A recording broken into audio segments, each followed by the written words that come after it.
I was cleaning my burner the other day, and after scrubbing for like 20 minutes, I thought there had to be a better way. So after some digging, I realized I had been letting my burner cool down completely before cleaning it. And when it's fully cooled, that oily residue hardens into stubborn tar. Turns out, you're actually supposed to clean it while it's still slightly warm, when the residue is still runny. I tried this, and everything came off in less than a minute. So if you've been struggling with that sticky buildup, stick around. I'm about to save you a lot of time. Now, before we get into the actual cleaning, let me clear something up because I see this come up constantly. That oily gunk on your burner is not chemicals or anything weird. That's just plant oil, the thing that literally makes incense smell good. Cones tend to leave way more residue than sticks because they have like 3 to 5 times more plant matter in them. So if you're burning cones regularly and your burner looks disgusting, now you know why. And that buildup isn't just ugly, it's also messing up your whole experience. You see, when old resin and ash pile up, they burn along with your fresh incense. So the new scent you just lit is mixing with whatever you burned 3 months ago. The result is that you end up with this muddy, burnt smell instead of whatever fragrance you just paid for. And here's something I learned the hard way. If you're using a backflow burner, the kind that creates that perfect waterfall effect,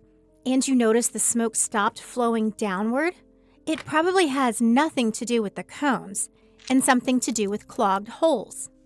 For the actual process, start by getting rid of loose ash. Then, fill a bowl with warm water and a few drops of dish soap, and let your burner soak. Most guides will tell you to let it soak for 30 minutes, but you don't always need that long. For regular maintenance with moderate buildup, 3 to 5 minutes is usually enough. After soaking, use an old toothbrush to scrub and get into all the crevices. For backflow burners specifically, you need to pay attention to those little holes where the smoke flows through. Use a cotton swab to clean around them. If resin has blocked the holes, grab a toothpick and use it to pick out hardened bits that might be stuck in tight spaces. For stubborn baked-on residue that won't budge, make a paste with baking soda and a little water. Apply it directly to the problem areas and let it sit there for 10 to 15 minutes. Then rinse under warm water to get all the soap and baking soda off. Now, if things have gotten really bad, use rubbing alcohol. But I need to warn you about the rubbing alcohol right now before you mess up your burner.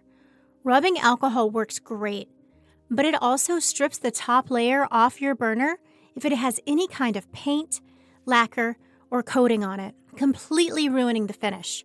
So always patch test in a hidden spot first, wait for it to dry, and check for any damage.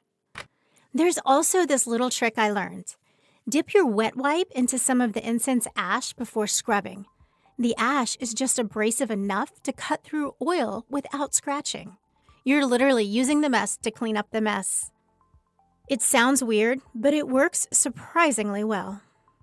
Ceramic, glass, and metal burners are the easiest to clean and are also pretty forgiving overall, as long as you avoid anything abrasive like steel wool because they scratch easily.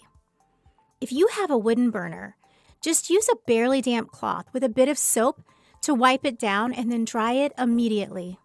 Then, condition the wood occasionally with mineral oil or beeswax to keep the wood from absorbing everything. For copper or brass burners, you can polish them after cleaning using a paste of lemon juice and baking soda. Or you can use a commercial metal polish if you want that shine back. Some people prefer to have their burners with a bit of patina, but this heavily depends on your preferences. One more thing. Once everything's clean, make sure to dry your burner completely because the leftover moisture will make your ash stick worse next time.